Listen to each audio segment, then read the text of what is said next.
La merveilleuse créature de notre Seigneur Jésus-Christ. J'espère que tu te portes bien par la grâce de Dieu. Voilà, j'ai une bonne nouvelle aujourd'hui pour toi. Sais-tu que le Seigneur Jésus-Christ délivre de la dépression? Oui, il délivre bel et bien de la dépression. Le plus souvent, nous courons un peu de partout. Il est bien d'aller dans les hôpitaux, il est bien d'aller partout. Mais il est encore mieux, beaucoup bien et très bien même de compter, de faire appel au Seigneur Jésus-Christ. Voilà, je vais vous raconter mon histoire. Il y a quelques années de cela, moi-même aussi, j'ai souffert de la dépression. Après la mort de notre maman dans notre plus jeune âge, c'était tellement difficile. C'était tellement difficile pour moi que je n'arrivais pas à supporter.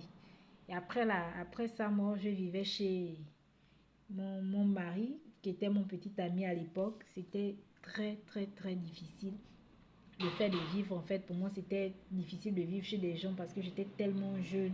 Et j'ai passé tout mon temps à pleurer ma mère. J'ai passé tout mon temps à pleurer, à me lamenter parce que la vie était tellement dure pour moi. Tout m'accablait.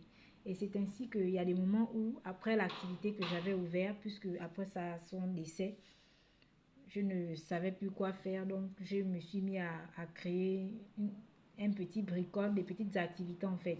Je faisais la manicure. Donc, en sortant parfois les soirs de mon travail, en rentrant, il fallait que je me soulève. J'ai passé tout mon temps à boire. Je pouvais boire 3 à 4 Guinness tous les soirs avant de dormir parce que ce n'est que comme ça que j'arrivais à trouver le sommeil. Ce n'est que comme ça que j'arrivais à trouver la paix.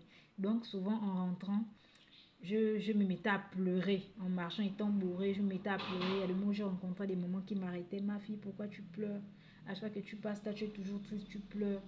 Je lui répondais souvent que je pleure, ma mère. Et là, elle me conseille souvent. Il y a eu des moments où j'hallucinais. Je sais que ce sont des hallucinations où je voyais ma mère en train de marcher devant moi. Donc au moment où j'allais vers elle pour la suivre, je voyais comment elle se mettait à courir. Et là, moi aussi, je me mettais à courir derrière elle.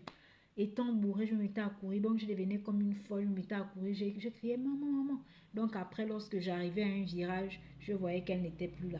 Et je me mettais maintenant à chercher. Je disais en moi que je reconnais que je sais très bien au fond de moi que je l'ai vue. Et je ne savais pas que c'était... Je rentrais dans la dépression. Et à chaque fois, c'était ça. Pour dormir, il fallait me saouler. Pour dormir, il fallait me saouler. Et tout le temps, c'était ça. Et je me mettais à halluciner, à voir déjà des trucs bizarres. Parfois, c'était tellement compliqué que je n'arrive pas à expliquer ce que je ressentais.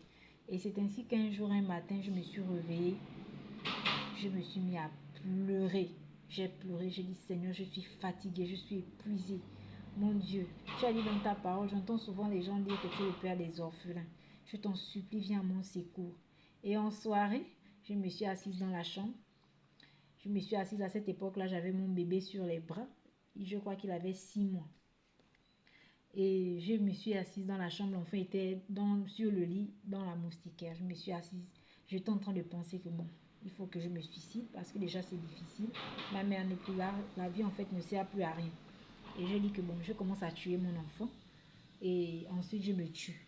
Je suis restée assise, je dis que je commence à faire comment? Je regarde l'enfant sur le lit, je dis bon, parce que si l'enfant aussi reste, si je laisse l'enfant ne pourra pas, personne ne pourra garder mon enfant parce que c'est tellement difficile. Et j'étais là. Tout d'un coup, mon frère, ma soeur, j'ai ressenti une fatigue.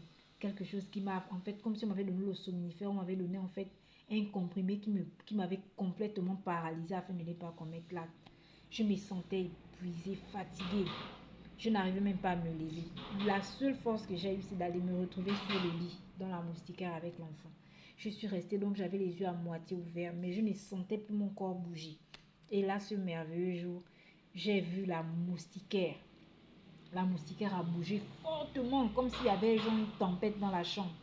La moustiquaire a bougé fortement, donc j'avais les yeux à peine ouverts. J'ai entendu une voix forte qui a dit dans la chambre Gina. Ce qui est sorti de ma bouche malgré que j'étais fatiguée, c'était Jésus. Et ensuite j'ai entendu je suis là. Après toute la faiblesse que j'avais m'avait quitté. Et j'ai repris les forces, je me suis assise sur le lit, j'ai commencé à regarder de partout. J'ai dit, où es-tu Jésus? Où es-tu Jésus? Je n'ai plus entendu la voix parler. Donc c'était pour t'encourager. Et depuis ce jour, j'ai été guérie. J'ai été soulagée en fait. J'ai été délivrée de tout cela. Et le matin, lorsque je me suis réveillée, j'étais devenue une nouvelle personne parce que je me mettais à chanter des cantiques de louange. J'avais la paix. Et c'est ainsi que ce jour-là, comme on avait un locataire, une voisine qui était venue, une voisine aux parents de mon mari, qui était venue rendre visite à un frère, un de ses frères qui était venu, un de ses beaux-frères qui était venu la rendre visite. Et c'est ainsi que son beau-frère l'a dit, non? Qui est cette jeune fille? Elle a dit, non, c'est la petite amie du petit frère de ma bailleresse, d'une amie. Et c'est ainsi qu'il a demandé de m'appeler. Je suis partie. Quand je suis partie, il me dit, tu vas bien? Je dis, oui, je vais bien. J'étais tellement dans la joie, j'étais tellement, en fait, en paix. J'avais reçu la paix, en fait, la délivrance qu'il me fallait. Et il m'a posé la question si j'allais bien. Je dis, oui, je vais bien.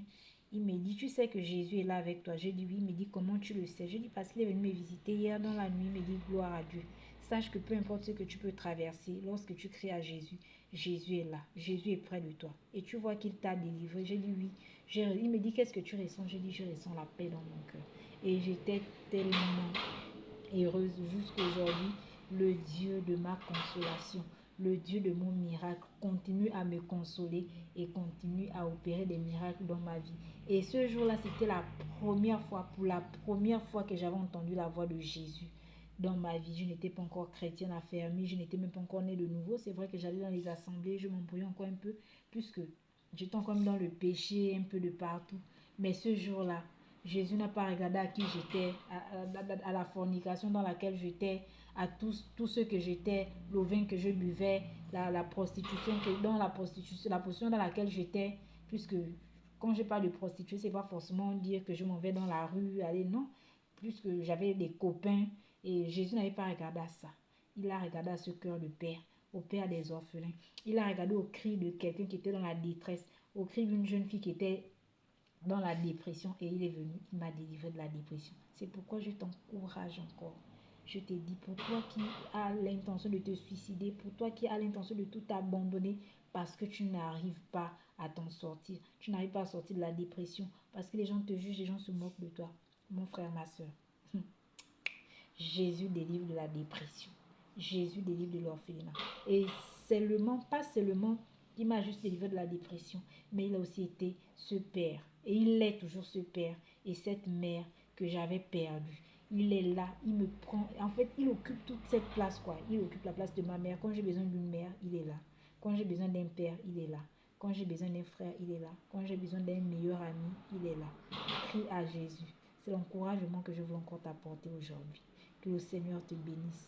Sache, n'oublie pas, peu importe le degré de dépression dans laquelle tu te trouves, sache qu'il y a un libérateur. C'est lui qui est venu délivrer les captifs. Ne dis pas que parce que je suis, non. Il est venu pour les malades comme nous, les malades comme toi, les malades comme moi, les malades comme nous. C'est pour toi et moi qu'il est venu. Il n'est pas venu pour les bien portants, il n'est pas venu pour ceux qui se croient parfaits, il n'est pas venu pour ceux qui se voient déjà arrivés, mais il est venu pour les faibles comme nous, les faibles comme moi. Lorsque je suis faible, il est venu pour toi et moi. Donc je t'encourage encore. Et ma prière ce matin est que tu puisses crier à ce Jésus, que tu puisses compter sur lui, qu'il puisse t'enlever l'opprobre, qu'il puisse t'enlever cette honte, qu'il puisse t'enlever cet esprit de rejet, qu'il puisse t'enlever cet esprit de honte, cet esprit d'humiliation que tu ressens, qu'il puisse te délivrer totalement de la dépression et qu'il puisse combler son cœur de cet amour qu'il a comblé, cet amour qu'il a mis dans mon cœur, cet amour de papa, cet amour de maman qu'il a mis dans mon cœur. Jésus t'aime, je t'aime aussi, mais Jésus t'aime